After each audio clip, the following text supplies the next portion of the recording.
Assalamualaikum warahmatullahi wabarakatuh.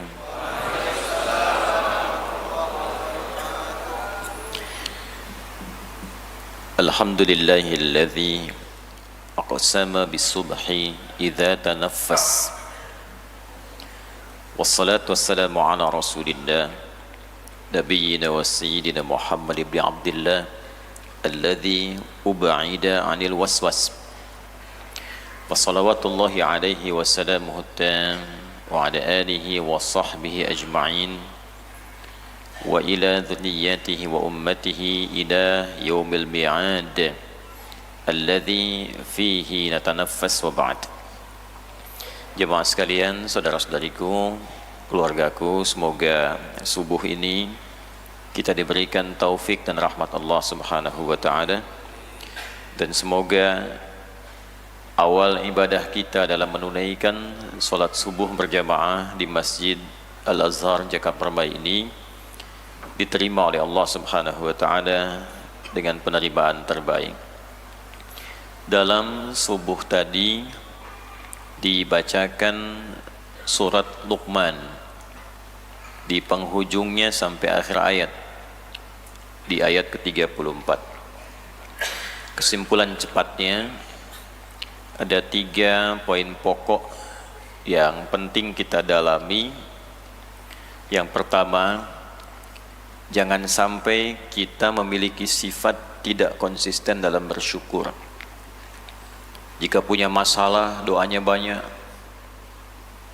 Adik-adik mau kuliah, tahajud malam. Setelah lulus, nggak tahajud lagi. Bapak yang pengen dapat pekerjaan, proyek, puasa, baca Quran, setelah diterima kerja lupa puasa, lupa nyimpan mushaf. Ibu-ibu demikian pula, banyak sholat, banyak puasa dengan harapan-harapan tertentu, setelah dikabulkan lupa. Bahkan muqtasid katanya, cukup terkabul saja, setelah itu selesai. Nah, maka orang-orang beriman itu konsisten dalam imannya, selalu berusaha meningkatkan iman di setiap kesempatan sampai tiba waktu kita untuk pulang. Sikap kedua, jangan terlalu terpedaya dengan dunia, karena yang kita kejar itu di dunia pasti ditinggalkan. Pada akhirnya kita pulang. Jangan sampai persiapan kita untuk pulang lebih sedikit dibandingkan dengan pekerjaan keras kita demi tempat transit. Lupa tenaga dikeluarkan, pikiran untuk mengejar dunia. Rumah bagus, tidak apa-apa. Kendaraan mewah, tidak apa-apa. Baju bagus, baik. Tapi semua itu akan ditinggalkan. Nah, pertanyaan besarnya di makna dalam ayat tadi adalah, di ayat 33 khususnya, nanti untuk pulang rumahnya bagaimana? Bagaimana bekalnya? Persiapannya bagaimana? Sedangkan orang cerdas itu adalah orang yang menyiapkan bekal yang terbaik di tempat yang dia tuju. Semakin lama tinggal di tempat itu, semakin harus banyak bekal disiapkan. Anda kesini kan juga cari bekal. Pulang ke rumah di mana hidupnya nyaman. Nah, sekarang yang kita cari kadang berangkat gelap, pulang gelap, berjibaku dengan kemacetan, kelelahan, semua ditinggalkan. Kembali ke tempat baru, abadi di situ. Nah, di tempat yang abadi itu bekalnya bagaimana?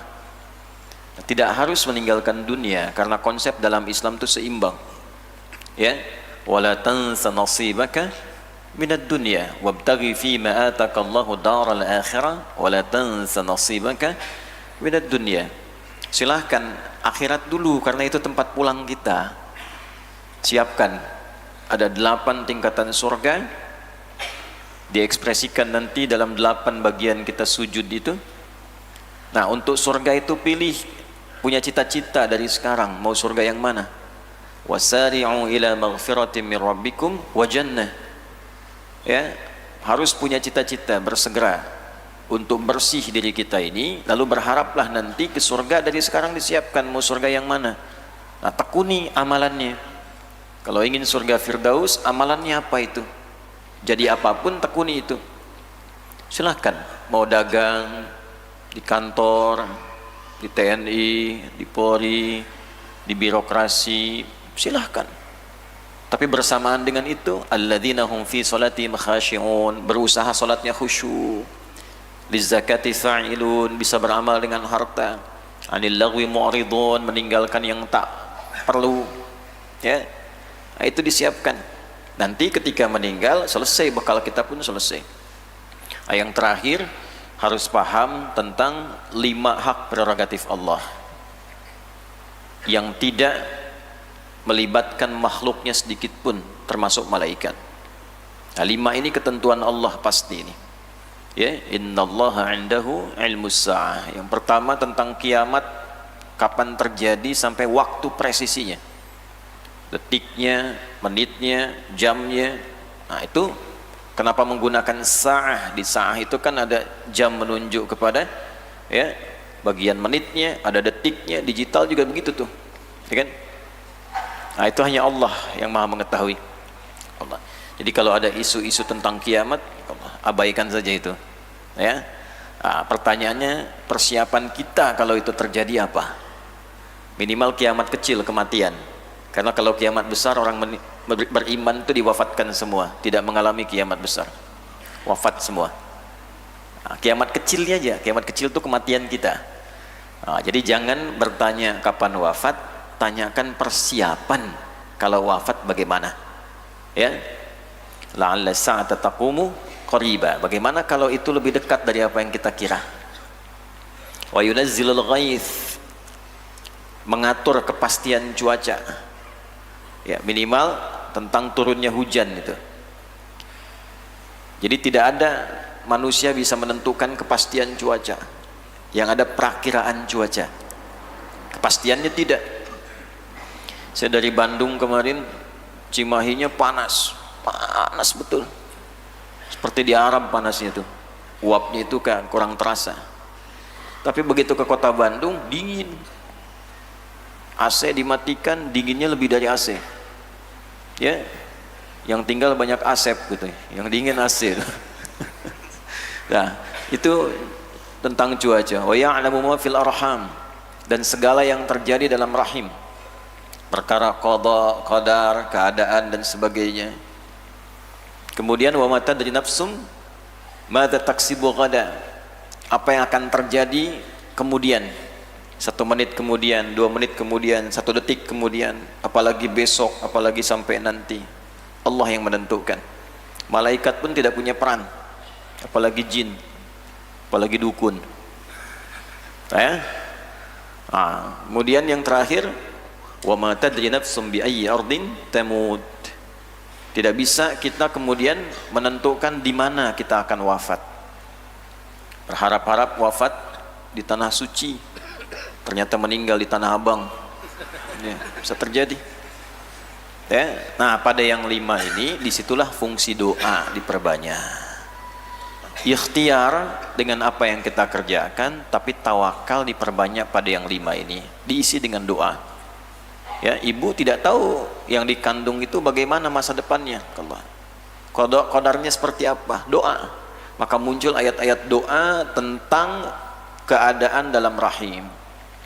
Ya, la in ataitana salihah lanakunanna minasyakirin. Contoh Quran surah ke-7 ayat 189.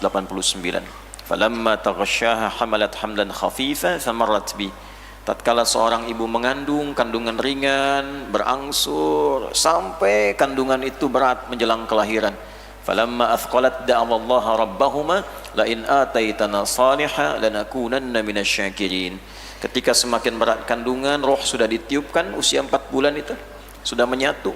Perbanyak doa supaya minta lahir anak yang saleh. Saleh menggabungkan 4 kebaikan. Kebaikan fisik, supaya ahsanut takwimnya pun baik, bukan hanya saat lahir tapi saat tumbuh berkembang, itu thayyib. Kebaikan sifat namanya khair. Kebaikan perilaku namanya ma'ruf. Kebaikan perilaku yang diniatkan karena Allah namanya ihsan. Ketika thayyib, khair, ma'ruf, ihsan berkumpul empatnya menjadi saleh. Nanti ada plusnya, ketika salah kembali soleh. Dasarnya 5 ini soleh. Tapi kadang kan orang bukan hanya soleh, seringkali salah. Nah ketika salah ingin jadi soleh lagi, ada kebaikan ke-6 namanya birrun.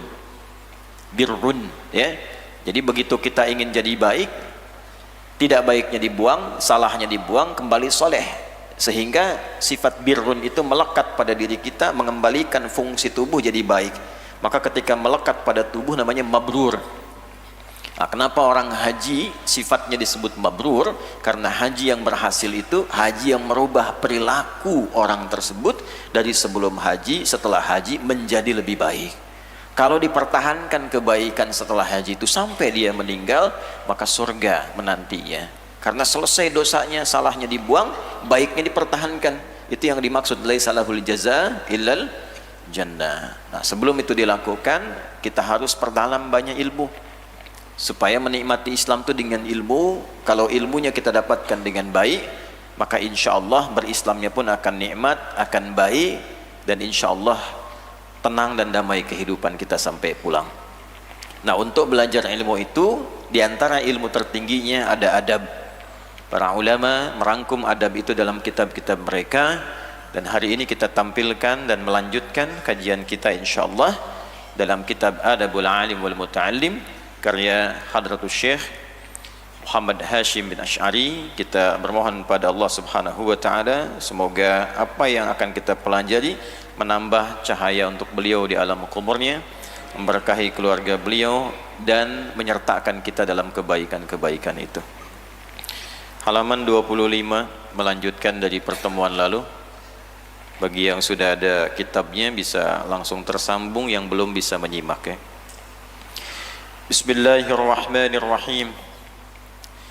Melanjutkan di pertemuan lalu pada bab kedua, topik kedua tentang 12 adab yang harus dimiliki oleh penuntut ilmu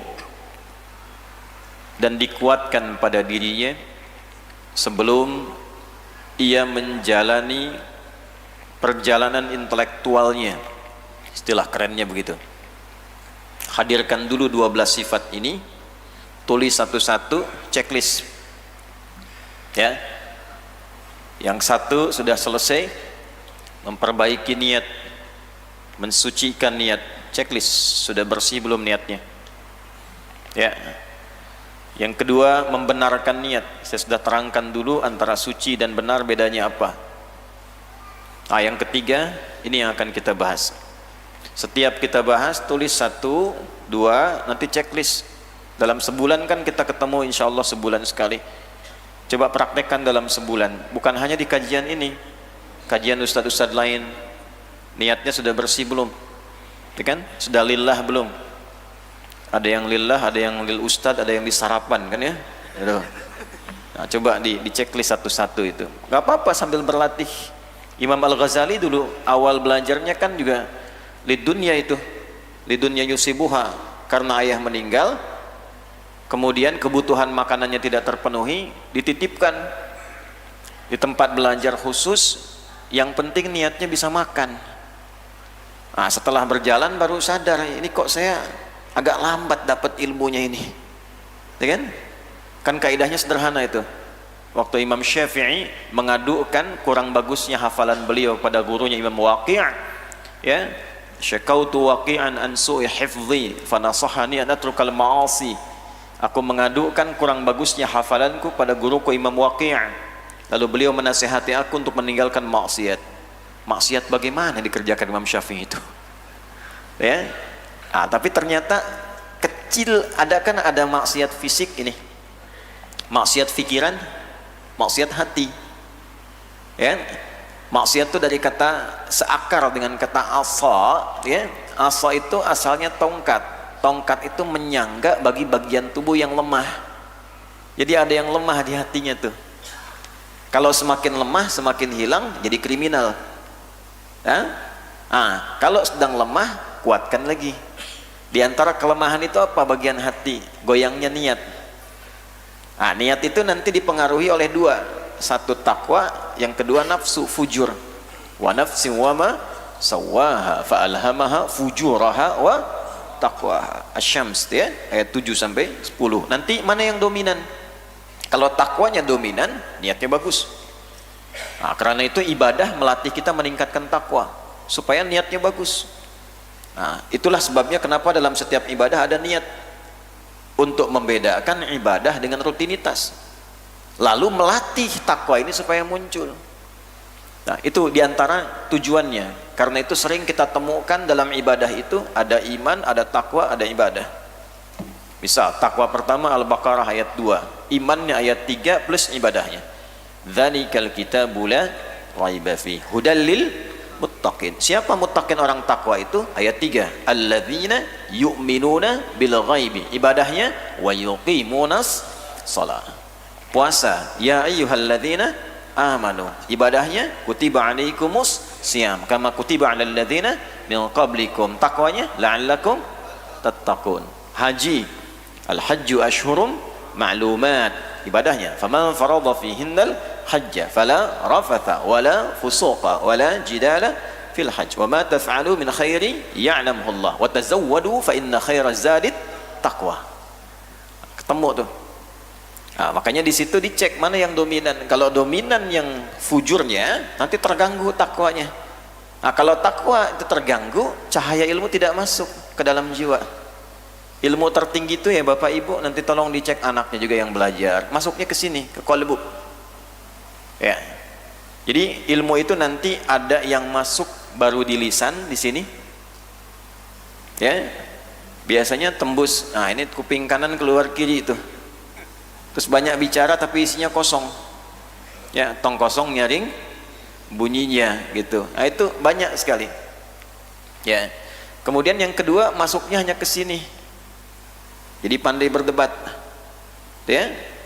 Pandai berdebat, pandai berdiskusi, pandai berargumen. Belum masuk ke sini. Nah, kalau sudah masuk ke dalam jiwa, insaf, bersih, jadi cahaya membimbing seluruh anggota tubuh. Nanti dikopi sama iman dalam qalbunya. Iman itu ditembuskan nanti ke semua bagian tubuh untuk membimbing tubuh bersikap. Kalau ilmu masuk ke jiwa, imannya bergerak kayak sinyal tuh. Sinyalnya kuat, terpancar ke mata. Mata melihat dibimbing oleh iman dan takwanya. Maka turun ayat qul lil mu'minina yaghuddu min absarihim. Imannya dulu. Quran surah 24 tuh ayat 30. Katakan pada pria-pria beriman, iman memandang matanya untuk melihat. Yang tak baik menurut imannya dia palingkan. Nah, demikian dari mata turun ke lisan, ya ayyuhalladzina amanu la yasar qaumin qaum. Hai orang-orang beriman, imannya naik dulu ke lisannya, baru dibimbing katakan yang baik-baik. Jangan katakan yang buruk, jangan saling mencela. Man kana yu'minu billahi wal yaumil akhir falyakul khaira au liyasmut. Nah, jangan cuma pandai dihafalkan hadis, itu baru sampai sini. Yang sudah dihafal itu tembus gak ke lisan ke sini? Nah, kalau belum tembus, belum sampai ke sini. Nah, berarti ada kondisi hati niat yang belum benar. Perbaiki. Maka kata Imam Waqi', al-ilmu nurun wa nurullahi la yunzalu ilal 'asi aw kama qala. Ilmu itu cahaya, dan cahaya Allah tidak akan diturunkan sepanjang ada maksiat. Ya, jadi bentuk cahayanya tidak masuk ke kalbu. Kalau ke sini bisa masuk. Ya, bahkan yang belum punya iman pun, ya, yang belum punya iman, yang belum berislam bisa pintar, tapi hanya sampai sini. Tidak sampai sini. Ya, al-ilmu nurun. Jadi ada dua pemahamannya. Nurun cahaya, yang kedua nurun menurun. Ya, turun. Ya. Ilmunya turun tuh karena banyak maksiat. Nah itu ya, maka yang ketiga kita sambungkan sekarang ini. Tadi Imam Al-Ghazali nyambung, saya sempurnakan ketika beliau menyadari, setelah itu dirubah niatnya.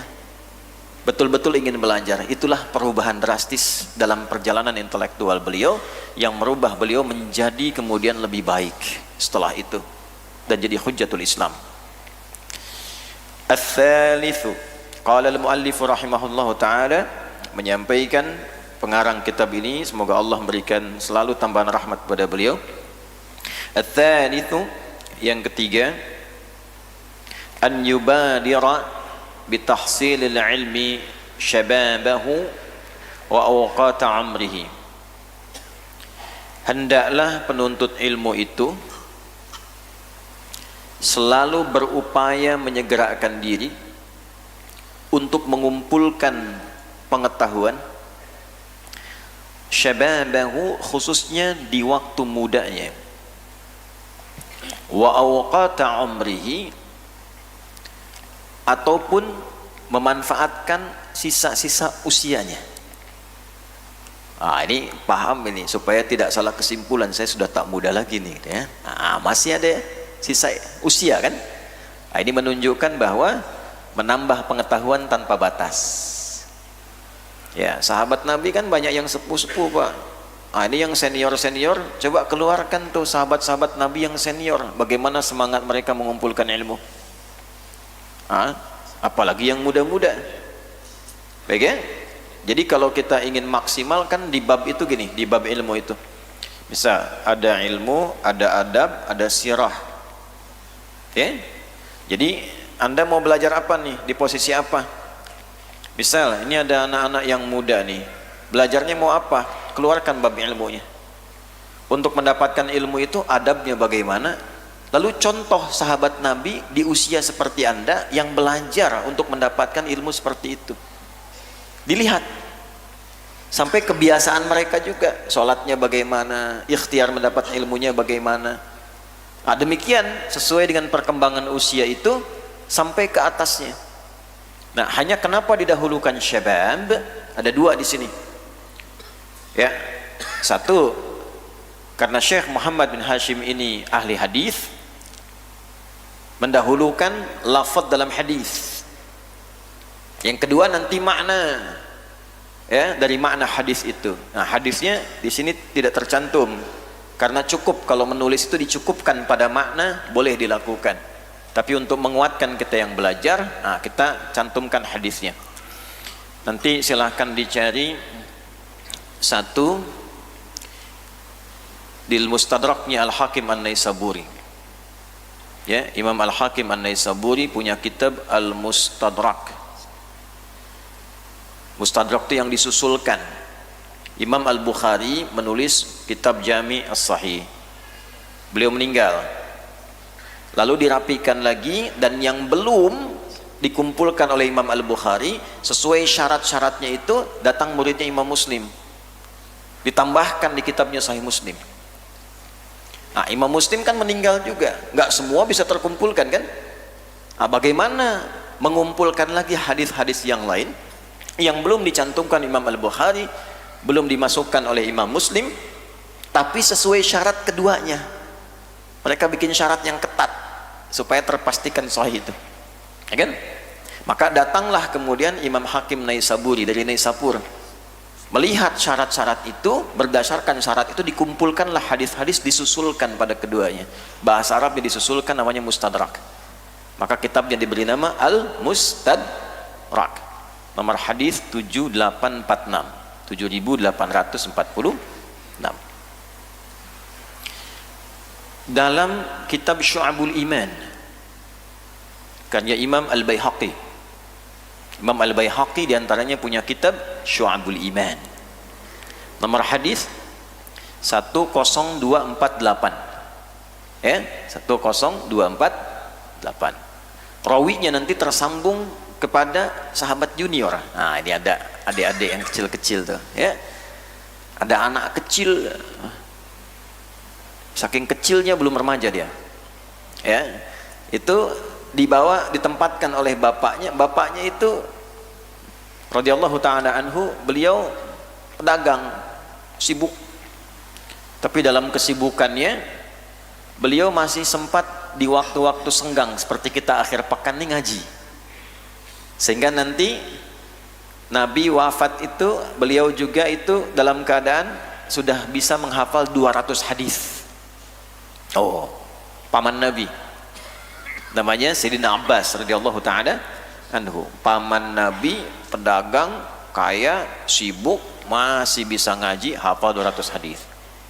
Ini pebisnis nih. Paman Nabi bukan, kerabat Nabi bukan, sesibuk apa tuh? Ya, sampai ngaji pun belum sempat misalnya. tapi cita-cita masuk surga bersama Nabi gitu kan. Nah itu, nah, coba bekalnya apa tuh, bekalnya apa? Nah jadi beliau berpikir, nah itu cara berpikir sahabat begitu Pak Bu ya, investasi. Bapaknya belum sempat dapat nih sekiannya, anaknya harus dapat. Kalau bapaknya belum hafal Quran, anaknya harus hafal. Maka anak bungsunya Abdullah disiapkan untuk menjemput itu. Maka Abdullah kecil sering disimpan di majlis Nabi, karena kan keluarganya Nabi juga disimpan dalam rangka, dalam belajar, sampai didoakan oleh Nabi sallallahu alaihi wasallam, Allahumma faqihhu fid din wa 'allimhu at-ta'wil. Sehingga ketika Nabi meninggal dunia sallallahu alaihi wasallam, beliau kurang lebih baru berusia sekitar 13 ke 15 tahun, masih remaja. Ayahnya hafal 200 hadis, anaknya hafal 2000 hadis. Tuh. Nah, di antara hadis yang diriwayatkan terkait dengan ini, bahwa Nabi pernah memberikan nasihat kepada seorang lelaki untuk memanfaatkan 5 bagian dalam hidupnya. Faqala qala Rasulullah sallallahu alaihi wasallam, "Ightanim khamsan qabla khamsin." Ightanim, manfaatkanlah warisan kebaikan berupa 5 hal sebelum datang 5 yang lainnya. Perhatikan kalimat nabinya, karena beliau orang paling fasih. Ana afsahul Arab baida'anni min Quraisyin. Saya orang Arab paling fasih, kata Nabi, karena termasuk juga beliau dari suku Quraisy. Quraisy itu tingkat tertinggi kefasihan dalam bahasa Arab. Nah, ketika bicara untuk memahami bahasa Nabi harus paham. Orang paling fasih itu kalau fasohah itu kalimatnya tidak biasa. Di kalimat bahasa Arab itu ada 2, ada hakikat, ada majaz. Hakikat itu real, memahaminya tekstual. Biasanya kalau bicara pada orang awam, Nabi pakai bahasanya hakikah, langsung, tekstual, jelas perintahnya. Tapi kalau bukan orang biasa, ya, itu beliau menggunakan kata-kata tinggi, karena mereka biasa berbicara dengan uslub, gaya bahasa yang tinggi. Ahli sastra orang Arab dulu itu. Maka yang digunakan sering kalimat-kalimat majaz. Membacanya nanti oleh para ulama dikumpulkan disiplin ilmu. Kalau yang biasa ada nahwu, ada saraf. Kalau sudah naik ke atas sedikit, maka kita dapatkan nanti ada ilmu balaghah namanya. Ada ma'ani, ada bayan, ada badi'. Karena itu untuk memahami kata-kata Nabi, apalagi ingin mengkaji Al-Quran, ulama tafsir mengumpulkan minimal kita memiliki dasar ilmu bahasa dengan 5 pendekatan. Jadi sebelum ngaji yang fikihnya, usul fikihnya, ya kan? Ilmu-ilmu terapan yang lain, yang pertama itu bahasa dulu. Nah, kalau orang awam nggak akan, kadang-kadang nggak sampai ke situ. Wah, jurusan bahasa kok mengkaji Quran? Nah, itu belum paham. Karena para ulama itu kalau mau memahami tafsir, yang pertama belajar tuh bahasa dulu. Imam Syafi'i itu berapa puluh tahun belajar bahasa Arab tuh, sampai ke kampung-kampung Arab. Untuk paham apa? 5. 1. Matnul lughah, analisis teks bahasa. Yang kedua nahwu, ketiga saraf, keempat ma'ani, kelima bayan. Nanti ada 2 tambahan, yaitu badi', yang ketujuh arud. Ya, baru nanti yang lain melengkapi, ada adab tambahan. Dalam adab ini turunannya nanti ada syair, ada qasidah. Itu turunan. Nah, apa pentingnya ini? Supaya kita paham kenapa menggunakan kata irtanim, bukan istafid. Istafid khamsan qabla khamsin, bisa kan? Manfaatkan, cari faidah dalam 5 hal sebelum datang yang 5. Kenapa irtanim? Irtanim itu kan fi'il amr, kata perintah, seakar dengan kata ghanimah. Apa ghanimah itu? Ghanimah itu harta paling berharga yang ditinggalkan. Bahkan kalau warisan, sisa harta terbaiknya itu untuk dibagi, itu ghanimah itu. Ya, makanya dulu kita anak pesantren, kalau makan-makan di dapur masih ada sisa tuh ya, yang enak-enaknya ada ghanimah ya. Apalagi dulu pas hari Selasa tuh bagian ayam. Ada Kang Ikhwan tahu tuh. Ada ayam, wah itu diburu tuh. Orang langsung baru selesai sholat, langsung breng, dunia pesantren ke tempat makan. Biasanya capruk, kecap kerupuk, Selasa daging. Banyak. Nanti udah selesai semua, datang kita, alhamdulillah ada ghanimah nih. Nah, Ightanim, manfaatkan, ada ghanimah, ada warisan 5 yang istimewa. Buru ini. Khamsan qabla khamsin, sebelum datang yang 5. Jadi ada 5 istimewa. Ini kalau habis datang lagi 5 lawannya, sudah nggak istimewa lagi, menurun keistimewaannya. 1, syababaka qabla haramik. 1, masa kematanganmu saat muda. Syabun itu kematangan fisik, sehingga bisa menempuh perjalanan kemana aja tuh bisa nyaman. Anak-anak masih di bawah bapaknya, ya kan? Tapi yang muda-muda ini kan sudah boleh bergerak, kakinya sudah matang, ya kan? Tangannya matang, berangkat kemana aja kadang ditempuh tuh, ya, lebih daripada ninja Hattori itu, mendaki gunung lewati lembah gitu kan, aku kejar.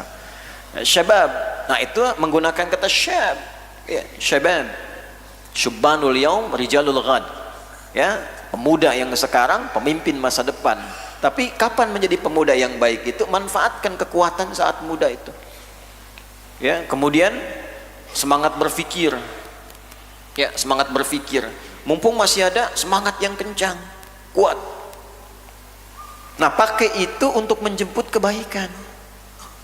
Ada warisan kebaikan, warisan ilmu, warisan spiritual. Mumpung masih muda, baik, kuat, ke masjid, malam tahajud, baca Quran qabla haramik, sebelum yang muda-muda itu naik usia, makin berkurang kemampuan tadi.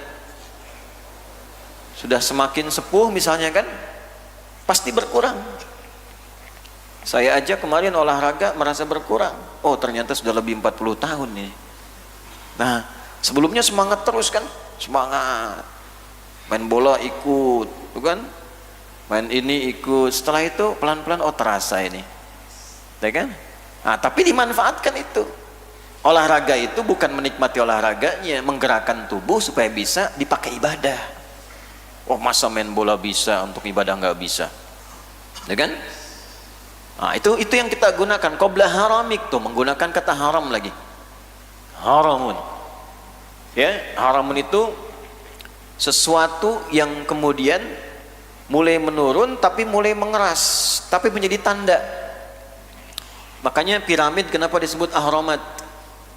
Ya, ahramat.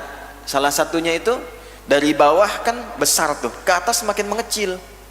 Nah, fungsi-fungsi yang muda itu kuat membesar. Semakin ke atas usianya, semakin sepuh, semakin mengecil fungsinya. Ya, tapi walaupun mengecil, Bapak harus punya legasi, Pak, yang dikenang, dilihat orang. Itu piramid berapa lama usianya?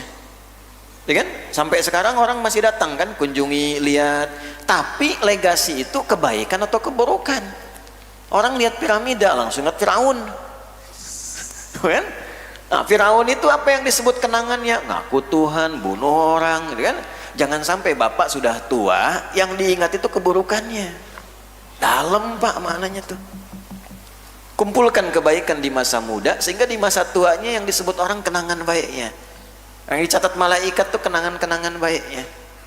Nah, masa muda itulah yang sekarang muda-muda itu kumpulkan itu.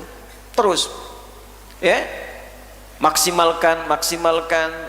Semakin naik usia semakin diisi. Kalau sudah diisi dengan kebaikan, yang muda-muda yang sebelumnya kurang pun akan ditutup, hilang. Itulah dahsyatnya Islam. Rahmannya Allah itu, kalau ada orang walaupun di masa sepuhnya dia memperbaiki diri, dia bertobat, itu masa mudanya dihilangkan kesan buruknya, dirubah menjadi hikmah. Ya, ada orang bahkan mohon maaf nih, misalnya belum Islam, pekerjaannya banyak, nggak bagus-bagusnya, tiba-tiba masuk Islam di masa sepuhnya, itu pun sebelum wafatnya, begitu asyhadu an la ilaha illallah wa asyhadu anna muhammadar rasulullah, meninggal misalnya, itu satu kalimat syahadat di ujung masa hidupnya, dalam keadaan tuanya, bisa menghapuskan memori buruknya selama hidupnya.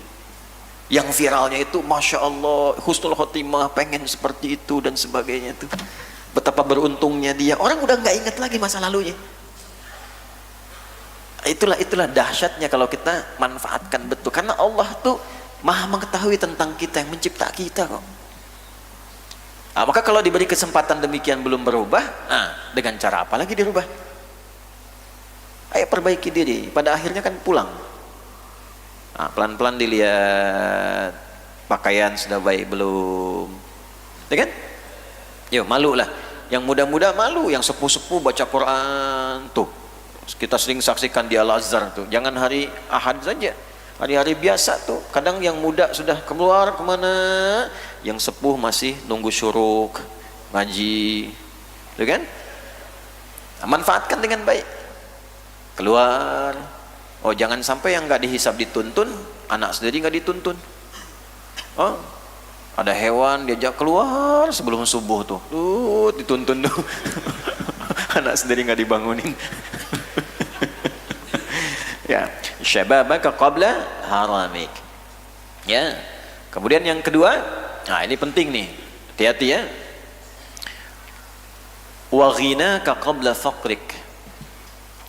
Dan masa kayamu, punya kemampuanmu sebelum fakrik, masa fakirmu. Kurang bekal, banyak kebutuhan. Bisa diartikan harta, bisa. Ya, ghina itu bisa, harta bisa. Kalau harta itu sudah merasa lebih dari batas kebutuhan kita secara pokok, yang lebih itu artinya titipan untuk ibadah. Pakai ibadah sebelum diambil lagi. Ya. Karena kalau sudah dititipkan, ya, awas hati-hati. Harus pandai membaca. Caranya bagaimana? Coba bawa ke kebutuhan pokok di rumah misalnya. Ada 5 orang. Suami, istri misalnya kan, anak misal saja 2, ada asisten rumah tangga misalnya 1, misal saja 5. Kebutuhan 5 ini dalam sebulan berapa? Misal ambil 5 juta. Lalu perencanaan untuk sekolah, untuk macam-macam dan sebagainya ke depan berapa? Dah, ambil misalnya dapat lagi 5 juta. Sudah. Tapi dapatnya dalam sebulan 20 juta. Kebutuhan 10 juta. Nah, 10 jutanya itulah peluang kita untuk mencari amal lewat ibadah melalui harta. Tuh. Lalu keluarkan ayat-ayat ibadah melalui harta itu supaya juga tidak keliru dalam menyalurkannya. Misal 10 juta kemana saja, keluarkan ayatnya. Oh, ini masuk kategori zakat tidak? Ada. At-Taubah ayat ke-60. Innamas sadaqatu, kan? Lil fuqara wal masakin wal amilina 'alaiha wal mu'allafati qulubuhum wa fir riqab wal gharimin wa fi sabilillah wa ibnis sabil. 8 golongan. Urutkan 1 sampai 8. Setelah selesai, kalau yang pertama tadi kan An-Nisa 34 untuk keluarga. Zakat At-Taubah ayat 60. Infak Quran surat 2 Al-Baqarah ayat 215. 5 golongan. Yas'alunaka madza yunfiqun. Mereka bertanya pada Muhammad sallallahu alaihi wasallam, kepada siapa, golongan mana saja kalau ingin infak? Qul ma anfaqtum min khair. Katakan pada mereka kalau ingin infak itu yang terbaik, yang bagus. Maka siapkan mau infak yang bagus nih. Jangan lecek the kill of the kumbal dikasih orang. Lihat aja nggak senang. Wala tayammamul khabitha minhu tunfiqun walastum biakhidhihi illa an tughmidu fihi. Jangan sampai engkau nggak suka lihat aja, udah nggak senang lihat dikasih orang. Tapi tak harus dibayangkan uang. Beli makanan, beli pakaian. Jangan sampai yang dikasih orang pakaian lusuh, kita nggak enak, kasih orang aja. Tata. Nah, siapa yang harus dikasih? 5 golongan. Ini yang utama nih, sebelum infak umum 5 dulu. Lil walidain, orang tua nggak boleh dizakati. Infak, ya, dinafkah ada untuk orang tua, infak. Yang masih ada orang tuanya tuh, ya. Wal aqrabin, kerabat terdekat, kakak, adik, kerabat-kerabat, bisa diartikan tetangga-tetangga dekat, ya. Kemudian siapa lagi? Wal yatama, anak-anak yatim. Ya kan? Siapa lagi? 4, wal masakin, orang yang berusaha kerja tapi belum terpenuhi kebutuhannya. Itu diapresiasi oleh Allah, dapat zakat, dapat infak karena masih berusaha kerja. Ya, dapat. Mau beli ini, pengen seperti orang ke mall, belum ada. Ke warung belum ada, kerja ada. Orang cuma menyebut Rojali itu, ya. Rombongan jarang beli misalnya kan, tapi keinginan ada, usaha banyak gitu. Ada yang rohana katanya kan, ya, rombongan hanya nanya-nanya gitu kan. Apa? Ya. Karena masalah itu dapat diapresiasi itu. Ya, yang kelima wabnis sabil, di perjalanan kehilangan bekal, keluarkan 5 itu. Nah, dari 10 juta itu bagi sini, sini, sini, sini. Nanti baru infak umum Al-Baqarah 261 itu. Ya. Matsalul ladzina yunfiquna amwalahum fi sabilillah. Semua jenis sabilillah keluarkan. Di Al-Azhar ada kegiatan apa nih sabilillah? Ini ngaji begini. Ya. Misalnya ada kotak infak diisikan. Nah, itu bukan mobil-mobilan. Ya, ada ustadz-ustadz yang lain ngaji, pengajian ibu-ibu, anak-anak TPQ apa macam-macam. Ya. Baru itu umum yang di dalam, yang keluar. Yang di Palestina kita doakan ya. Nah, kunut nazilah, kunut subuh doain, masukin tuh, minta. Ya. Allahumma ya khairan nasirin, Allahumma ansur ikhwanana fi Palestin, fi Gaza khasatan, waj'al ya Allah ahyahum mujahidina fi sabilik wa mautahum syuhada wa alhiqna mahum fi rahmatika ya arhamar rahimin. Ya Allah, yang dengan segala kuasa-Mu Engkau yang mampu menolong di tengah kelemahan kami yang belum bisa bersatu, untuk menolong segala kebaikan dengan izin-Mu. Mohon berikan anugerah pertolongan terkuat kepada saudara-saudari kami di Palestina, di Gaza khususnya. Jadikan yang hidup memiliki mental pejuang, bila pun wafat sebagai syahid fisabilillah, dan sertakan kami bersama mereka dalam kemuliaan yang Kau berikan pada mereka. Walaupun cuma bisa berdoa, hanya bisa mengalirkan kekuatan yang terbatas saat ini, minimal berdoa lalu minta disatukan umat Islamnya supaya sadar tidak banyak hubud dunia. Ya, hubud dunia wa karahiyatul maut. Takut kalau membela tarifnya dinaikin tinggi. Takut kalau membela begini, meninggal juga. Karahiyatul maut, wafat juga. Ya, pada waktunya. Tapi proporsional apa yang bisa kita lakukan. Nah, itu kumpulkan satu-satu gitu. Nah, wa ghinaka qabla faqrika. Ghina yang kedua, ghina kemampuan untuk menangkap pengetahuan. Mumpung masih kuat memorinya, perbanyak. Kalau sudah punya titik lemah, sulit. Ya kan? 3. Teruskan. Wa faraghaka qabla syughlika. Nah, ini masuk auqatik. Wa faraghaka, dan waktu luangmu, lapangmu sebelum sibuk lagi. Jadi kalau sudah merasakan ada kesempatan untuk beribadah, pakai sebelum datang kesibukan yang baru. Malam biasanya bangunnya mepet subuh. Ya. Tadi subuh jam berapa? 4.45, 4.43, 4.43, 4.45. Ayo, nggak apa-apa terjadi perbedaan pendapat. Ini menunjukkan bahwa berasal dari tempat yang berbeda-beda. 4.45 biasanya bangun misalnya pas 4.43, 4.45 adzan, ya kan? Ini tiba-tiba bangun jam 3:30. Siapa yang bangunkan? Berarti ada faragh, ada jeda, ada luang. Gunakan itu sebelum datang yang lainnya lagi, kesibukan yang lain. Jadi kalau nggak dimanfaatkan, nanti datang yang lainnya yang mengisi ruang-ruang itu.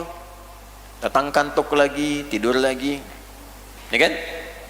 Sama dalam berbagai kesempatan, ada peluang apa yang sifatnya itu lenggang, lapang bagi kita mengerjakan satu hal, jangan dipakai pada yang nggak bermanfaat.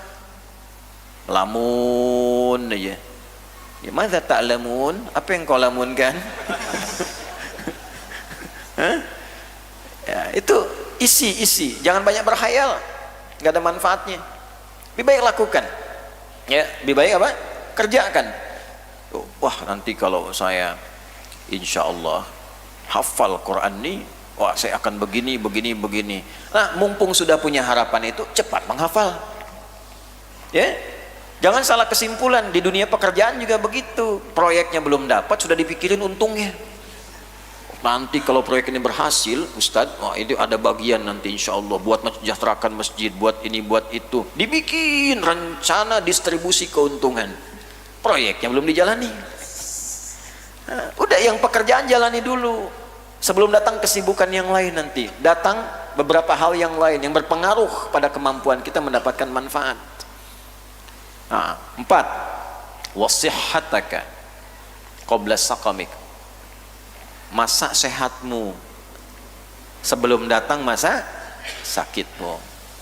Sakit itu ada 3, jarang diungkap nih. Ada daun, ada maradun, ada saqamun. Da itu sakit fisik. Da sakit fisik, obatnya dawa. Likulli da'in dawaun. Setiap penyakit fisik ada obatnya. Ilal maut, kecuali kematian.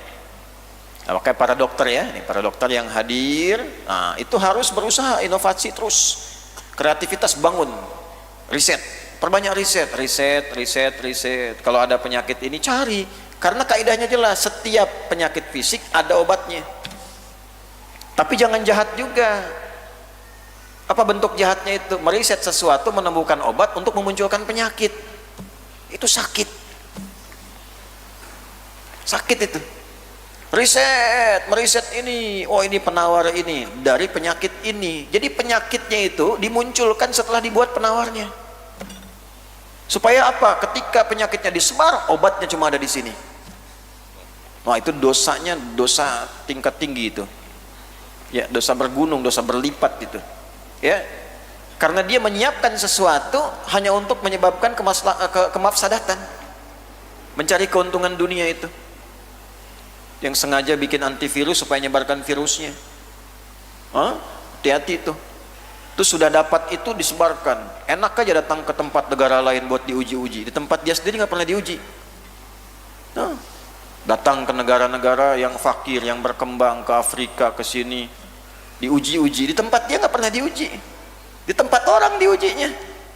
Ntar kalau berhasil ujian itu dia jualan. Itu dosa tuh. Dosa.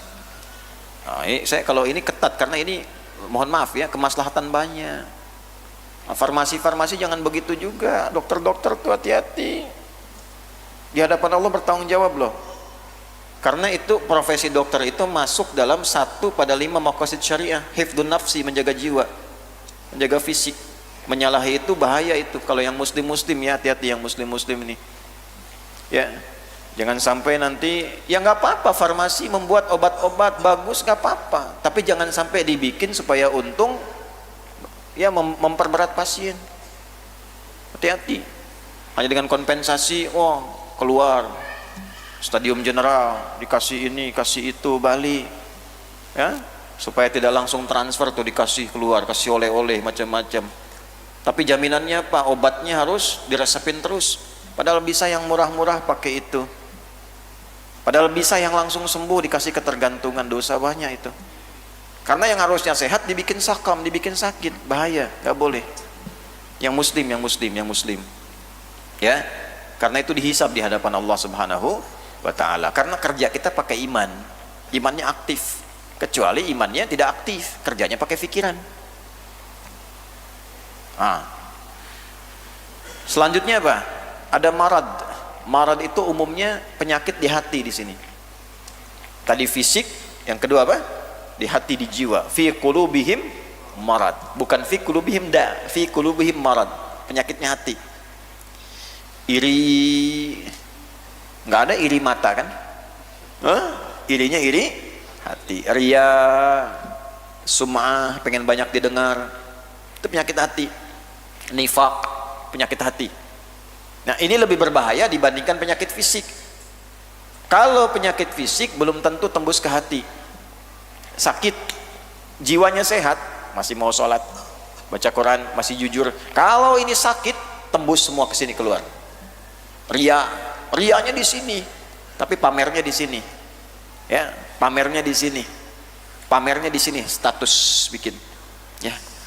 Alhamdulillah ya, Yang dulu biasanya jalan kaki, sekarang Allah sudah kirimkan mercy.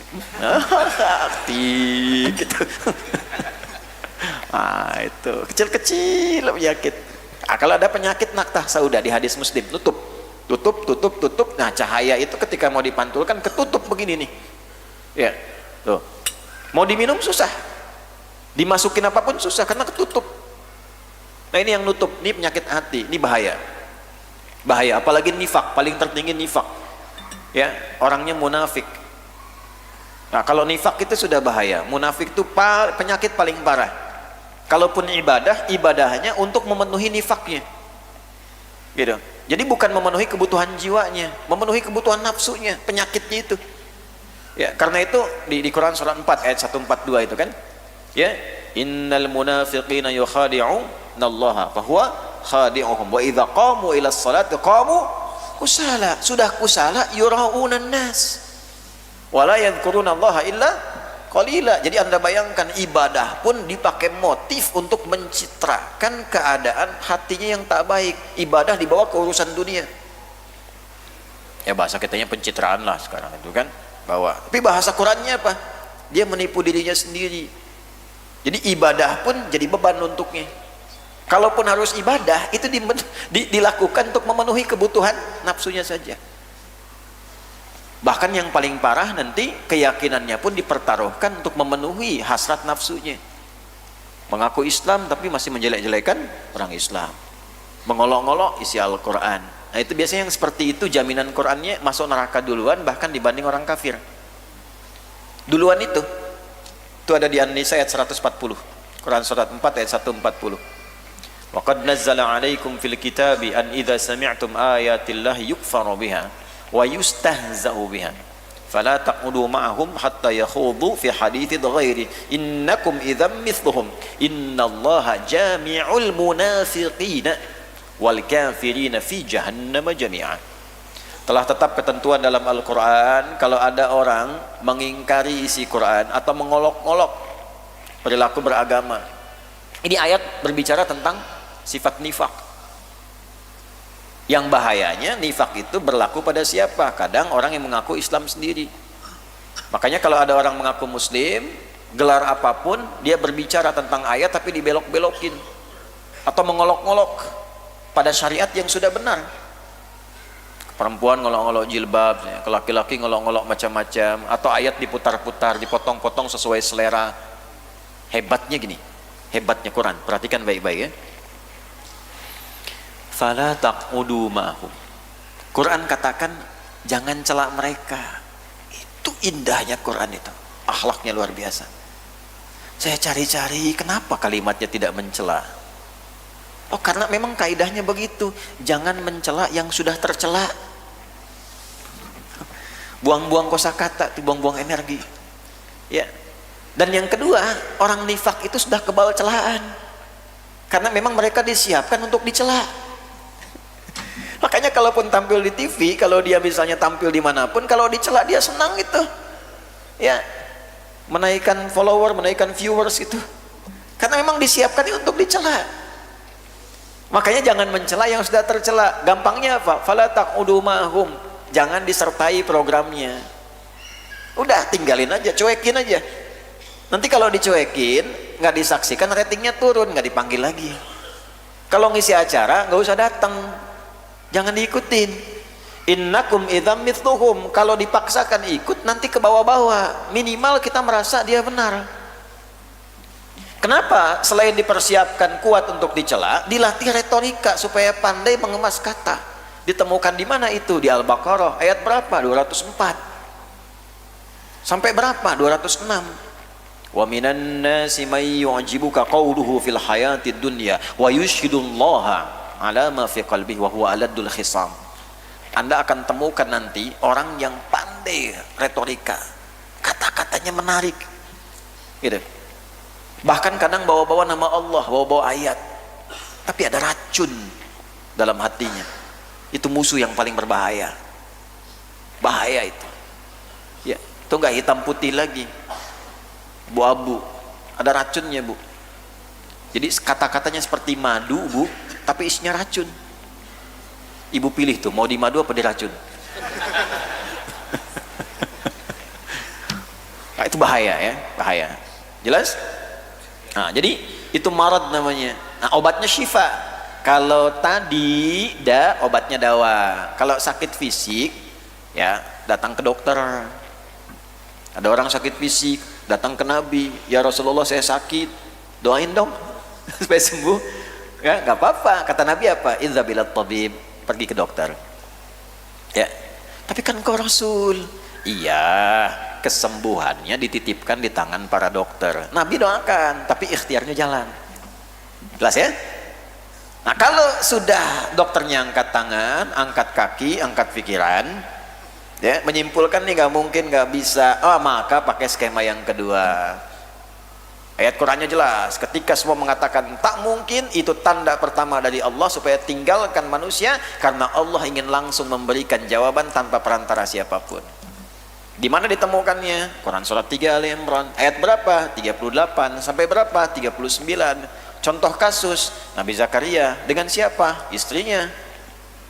Ya, Eliasobat dikenal dengan Elisabeth. Dikenal secara medis, viral, tak mungkin punya keturunan. Maaf, karena divonis monofos juga mandul, susah, sulit. Orang mengatakan gak mungkin, sementara beliau berharap ada generasi yang mampu meneruskan risalah. Maka beliau berkata, sholat. Dalam sholatnya beliau menyampaikan, hunalika da'a Zakaria rabbah, qala rabbi habli min ladunka dzurriyyatan thayyibah. Cari nama al-asmaul husna sesuai kebutuhan. Ya Allah, habli, wahab, sifat wahab, yang maha memberi tanpa batas. Orang membatasi aku, sekarang aku minta padamu yang punya pemberian tanpa batasan. Orang mengatakan aku tak mungkin punya keturunan, aku minta darimu saja, bukan yang lain. Engkau pasti mendengar doaku. Kalau pada yang maha mendengar belum terkabul, kepada siapa lagi hamba mesti minta, ya Allah? Turun jawaban langsung. Fanadatul malaikatu wa huwa qaimu yusalli fil mihrab. Nah, ikhtiarnya, tarekahnya salat. Di mana? Bukan tempat biasa, bikin mihrab, salat, minta. Turun langsung malaikat mengabarkan, annallaha yubashshiruka bi Yahya. Allah memberi kabar gembira, engkau akan punya anak, namanya pun langsung dikasih oleh Allah, Yahya. Hidup yang mustahil menurut manusia, lahir dari rahim seorang perempuan yang divonis monofos dan mandul, bayi yang hidup, kata Allah jadi dan hidup. Nah, itu. Jadi ada tarekah yang keduanya, yaitu apa? Gunakan konsep syifa. Nah, syifa itu latihan membersihkan jiwa, asalnya itu supaya jiwanya bersih. Kalau bersih, terkoneksi cepat dengan Allah, apapun diberikan. Latihannya bagaimana? Syifa ditemukan di mana? Nggak ada di klinik, rumah sakit nggak ada. Poli gigi, poli jantung, poli mata ada, poli iri, poli ria nggak akan ditemukan. Ada. Ditemukannya di mana? Masjid, sholat, Quran. Quran itu ada syifa di setiap hurufnya. Makanya yang rajin baca Quran itu orang-orang yang selalu rajin, konsisten baca Quran, hatinya itu insya Allah bersih dari penyakit marad. Ya. Dalilnya mana? Di Al-Isra ayat berapa? 82. Wa nunazzilu minal Qur'ani ma huwa syifaa'un wa rahmatul lil mu'minin. Diturunkan di ayat-ayat Quran itu ada rahmat, ada syifa. Jadi kalau ngaji, walaupun namanya Bu Syifa, nggak pernah ngaji, nah, repot. Nah, tapi kalau kita ngaji, bersih hati, enak, tenang, gitu, lembut, ya. Nah, yang ketiga baru sakam penyakitnya, sakamun. Sakam itu biasanya menurunnya kesehatan yang disertai dengan penyesalan. Ya, waktu sehat jarang ke masjid, begitu sakit baru pikir, ya Allah, kenapa dulu saya nggak berangkat? Ya kan? Punya kemampuan, harta banyak, sehat, nggak pernah mau haji, nggak pernah berusaha untuk berangkat. Begitu sudah sakit, harta ada, baru nyesal, ya Allah, kenapa dulu saya nggak lakukan itu? Nah, gunakan sehatmu untuk beramal baik sebelum kau sakit terus menyesal. Ya, ini berbeda. Awas, kenapa kalimatnya sakam? Karena ada orang walaupun sakit tetap dia beribadah. Itu. Dulu ada ibu tuh, Bu, mak izin Bu ya. Nah, di satu kota daerah, di desa lah, bukan kota daerah, Insya Allah. Dalam sakitnya pun masih kalau dengar pengajian pengen berangkat, Bu. Satu kali divonis sudah pendengaran kurang, gigi sudah mulai satu-satu gitu tanggal, ada diabetes akut dan sebagainya, lemah, udah nggak bisa jalan. Dengar tiba-tiba informasi ada pengajian, minta digendong sama suaminya, pengen datang. Yang penting ada di situ. Itu dalam sakitnya pun masih pengen hadir. Itu bukan sakom namanya. Ya, ini apa yang terjadi? Dimuliakan oleh Allah. Satu kali tiba-tiba sembuh. Itu kalau sudah begitu, anak juga dapat barokahnya, Bu. Anaknya sampai izin cuti dulu kuliah, merasa supaya uang dari orang tua untuk support kuliahnya dipakai untuk ibu dulu supaya sehat. Satu kali sedang di rumah, tiba-tiba ibu itu bangun, sadar. Ini kisah nyata. Bangun, sadar, ganti baju, bagus. Terus ngajak suami sama anak ke ruang tengah duduk. Bingung suami anak juga. Kok sehat gitu cara. Suami minta duduk sampingnya, pegang tangannya anak, minta bikinkan susu katanya. Pengen susu. Udah diminum, minta bacakan Quran, baca Quran. Anaknya baca Quran, suami masih heran dipegang tangan tuh. Baca Quran, meninggal dalam keadaan genggam suami dan diiringi bacaan Quran pada anak yang telah disusuinya dan telah dibimbing untuk bisa baca Quran itu. Nah, coba nanti gimana itu kita tuh, orang tua tuh, kalau nggak investasi pada anaknya, jangan sampai yang mandikan orang lain, yang nyolatkan anak nggak punya kemampuan nyolatkan. Saya pernah sedih sekali baru pulang dari Tripoli, itu sedih. Di satu tempat di kota ada orang meninggal, anaknya sampai nyewa orang untuk sekedar nyolatkan.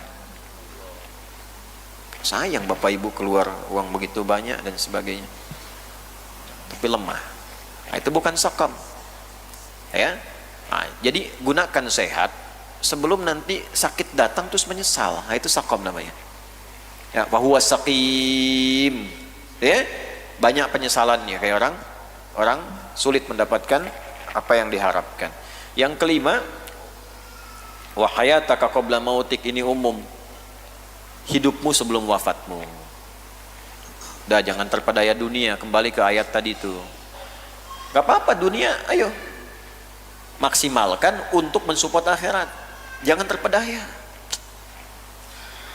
secukupnya aja. Ya, minta sama Allah boleh untuk kepentingan ibadah. Saya berdoa bangun pesantren, minta, ya Allah, ini wakaf, ya Allah, ini wakaf milikmu, tunjukkan pada manusia kalau milikmu itu ya megah, milikmu itu baik, beri kemampuan kami menjaga. Uang nggak punya Pak, tapi setiap ada kebutuhan bayar sampai sekarang alhamdulillah nggak pernah nunggak jadi itu. Cukup besar biayanya. Saya minta bangun sekaligus, jangan satu-satu, milik Allah kok, nggak mungkin Allah nggak kasih itu. Terus pegang niat itu dengan benar, jangan cari-cari dunia. Bangun satu kantor, udah bangun, orang banyak taunya kantor kiai punya ustadz, bukan, itu udah wakaf. Isi-isinya wakaf, kursi apa, ini kamera itu wakaf, ini wakaf loh. Dia apa nggak dipakai buat apa? Bukan buat cari uang, ini enggak, wakaf itu ibadah. Kirim siswa keluar. Kalau buka kita beasiswa itu bukan untuk kita. Tanya yang kami kirimkan, pernah nggak diminta uang? Dah ada. Untuk balik lagi. Jadi kalau saya meninggal ada yang teruskan. Ngaji lagi, anak-anak belajar begitu. Sekolah kita bangun tuh, ya. Supaya apa? Terjaga hukum-hukum Allah. Nah, itu jaga selama hidup. Antum punya peran yang saling melengkapi. Nggak harus semua jadi ustad. Oh, kalau semua jadi ustad, siapa yang jualan, siapa yang dagang? Ya, semua. Ayo, yang belajar serius, niatkan ibadah mumpung masih hidup. Kalau sudah meninggal, nanti menyesalnya banyak. Fa asaddaqu akum nasali, ya Allah, sebentar aja supaya bisa hidup lagi, pengen beramal. Nggak bisa diakhirkan, nggak bisa dimajukan. Ya, kau yang memulai, kau yang gitu. Ya, yo. Nah, di sini ini jeniusnya ini, Mbah Hashim di sini. Kenapa digunakan syab? Karena kaitan dengan adab menuntut ilmu dan auqat faragh. Mumpung masih kuat, walaupun nanti usia sudah tidak muda lagi, tapi masih ada waktu, pakai. Yang muda semangat pakai fisiknya untuk belajar dengan baik, Yang merasa sudah senior, gunakan sisa waktunya untuk memperbaiki diri lewat ilmu. Ini jelas ya. Jadi dari 5 diambil berapa? 2. Nah, jadi referensi hadis yang sudah saya sampaikan, tinggal digunakan. Ini saya sedikit sempurnakan, setelah itu kita bisa akhiri ya. Wala yaghtarru bi khida'it taswif wa ta'mil. Dan jangan sampai tertipu, terpedaya oleh banyaknya angan-angan. Anak-anak muda jangan banyak melamun. Kreatif, berpikir yang keras, ya. Ayo, masaknya ini katanya ingin Indonesia emas 2045. 20 tahun lagi. Awas tuh. Emas tuh nanti ada emas murni. 4 karat, 22 karat, jangan sampai justru karatan. Bonus demografi jadi horor demografi nanti. Jangan banyak-banyak yang nggak jelas. Apa itu konten-konten TikTok nggak jelas, ini nggak jelas. Di Cina aja, di Tiongkok yang bikin kontennya itu edukasi, motivasi. Saya lihat kemarin anak SD kecil-kecil, mereka liburannya bikin roket dari air, dibimbing gurunya, terus terbang roketnya tuh 2 lagi, ya, yang nyambung tipenya tuh, lepas 1 naik 1 lagi dari air itu. Terus mereka publish di motivasi lewat TikTok yang mereka bikin. Kok tiba-tiba TikTok nyampe ke Bekasi, nggak jelas kontennya. Joget-joget, masuk lumpur. Tuh generasi emas. Gimana ini? Yang muda-muda sekarang, ayo belajar, riset. Kalau jadi Islam tuh pasti pintar, semangat. Coba cek orang jahiliyah masuk Islam, jadi pada pintar. Kenapa yang sekarang modern jadi jahiliyah lagi? Ayo pada pinter. Bukan cuma ngaji di sini kampus. Kita itu punya semua ayat dan hadisnya. Tentang masuk majlis ilmu, masuk kelas, punya ayatnya, punya hadisnya. Duduk saat pertama, bersikap dengan baik, penampilan paling bagus, dengarkan dengan menyimak, bertanya kalau tak paham. Ini banyak kajian tapi isinya nggak dipakai, kenikmatan hadisnya nggak dirasakan, cuma jadi hafalan. Al-Arba'in 42 hadis nomor 2. An Abi Hafsan Umar bin Khattab radhiyallahu taala anhu qala bainama nahnu julusun inda Rasulillah sallallahu alaihi wasallam ya itala zata yaumin tara rajulun shadidu bayadi thiyabi shadidu sawadi sa'li la yura alaihi atharu safari fajalasa ila nabi sallallahu alaihi wasallam fastada rukbatai li rukbatai wa baqa fi ala fakhidaihi faqala ya Muhammadun akhbirni anil Islam, sampai ke ujungnya. Bagus, nilai 100, dapat hadiah umrah. Tapi isinya nggak dipakai. Datang seseorang ingin belajar dengan Nabi, penampilannya bagus, bajunya putih bersih, rambutnya tertata rapi, tujuannya jelas untuk belajar. Dia nggak nyambi, nggak mampir-mampir, tak terlihat bekas telah mampir sana sini, fokus ingin belajar. Maka datang ke tempat belajar Nabi, duduk paling depan, sampai hampir lututnya bertemu dengan lutut Nabi, bersikap beradab, tangannya disimpan di pahanya, beradab bersikap. Bacanya pakai majas, ya. Jadi bukan berarti di sekolah Al-Azhar mulai sekarang jangan pakai bangku karena hadisnya itu nggak ada bangku. Tidak, maksudnya beradab yang bagus. Adab ada, duduk terdepan, duduk paling depan. Ya, kalau ada safnya, ngantuk ditahan paling depan itu. Depan ustadz. Mau moto nggak enak tuh. Belakang bebas tuh. Mau sandaran, tiduran, sini mau sandaran kemana? Paling jelas lagi kan? Paling jelas. Tuh.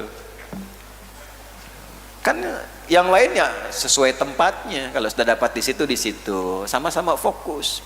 Ya? Ini kadang ke kampus begitu. Ya, duduk di kelas, bangku deretan belakang. Di dalam kelas penuh dengan obrolan. Ngobrol, titip absen. Tuh kan? Minggu tenang, pinjam catatan teman. Minggunya tenang, orangnya gelisah. Robah, pakai hadisnya. Jangan keluar dari kelas sebelum paham. Kejar tuh dosennya kalau belum paham sampai paham. Itu kita punya ayatnya, punya hadisnya. Jangan tertipu, terpedaya itu. Wah, menggunakan apa nggak jelas itu.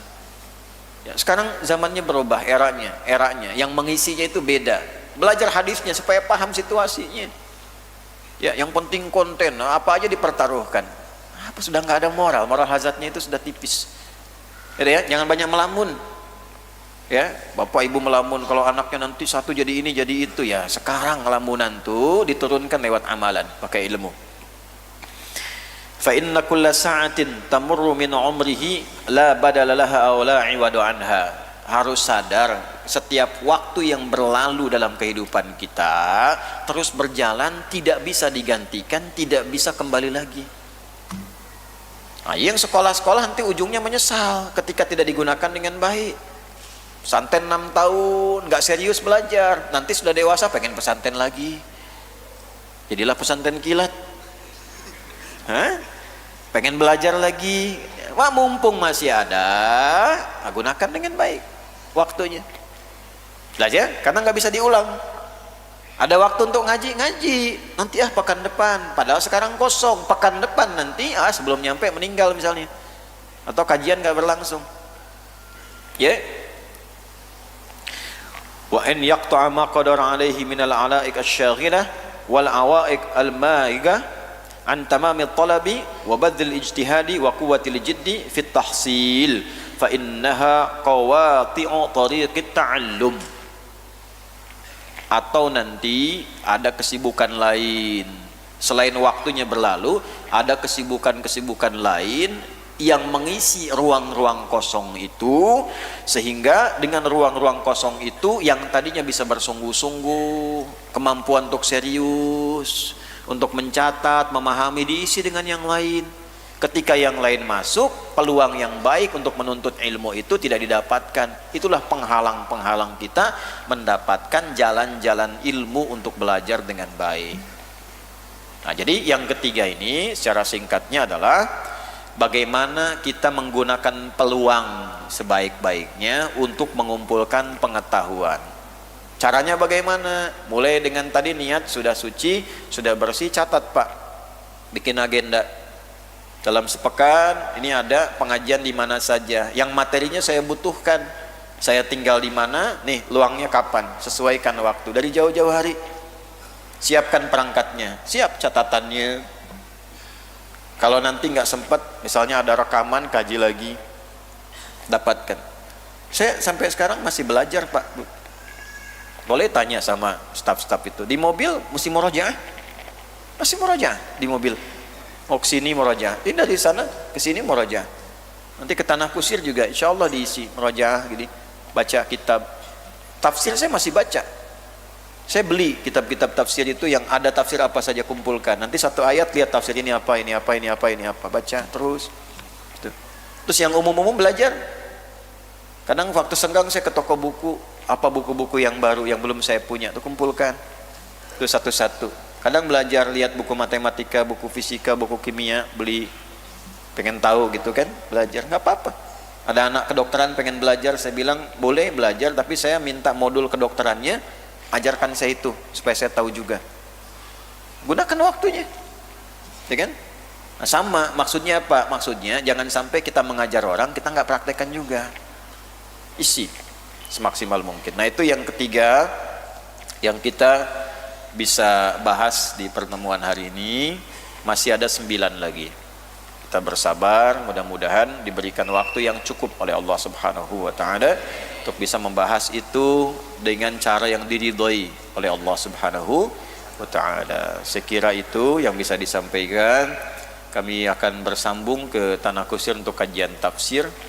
Ya, masih meneruskan lanjutan surah Abasa. Mungkin hari ini menjadi penutup di surah Abasa untuk kajiannya. Allahumma taqabbal minna innaka antas samiul alim. Tub alaina innaka antat tawwabur rahim. Nahmaduka hamdan syakirin kama 'allamtana an nahmadak wa nashkuruka syukran kama 'allamtana an nashkurak antal muqaddim wa antal muakhir biyadikal khair innaka 'ala kulli syai'in qadir. Wa shalli wa nusallimu ala habibikal karim rasulikal mustafa al-amin sayyidina Muhammadin wa ala alihi wa sahbihi ajma'in. Allahumma taqabbal minna ya Allah jami'a amalina salih, salawatina wa qiyamana wa ruku'ana wa ta'allumana ya arhamar rahimin, wa tammim taksirana ya Allah ya rabbal alamin. Ya Allah bi quwwatika, ya Allah bi nusratika unsur ikhwatana fi Palestin, fi Gaza khassatan. اللهم بكل الخير واجعل أحياءهم مجاهدين في سبيلك وموتاهم شهداء وألحقنا معهم في رحمتك يا أرحم الراحمين. صلى الله على سيدنا محمد وعلى آله وصحبه أجمعين وآخر دعوانا سبحانك اللهم ربنا وبحمدك أشهد أن لا إله إلا أنت نستغفرك ونتوب إليك والحمد لله رب العالمين.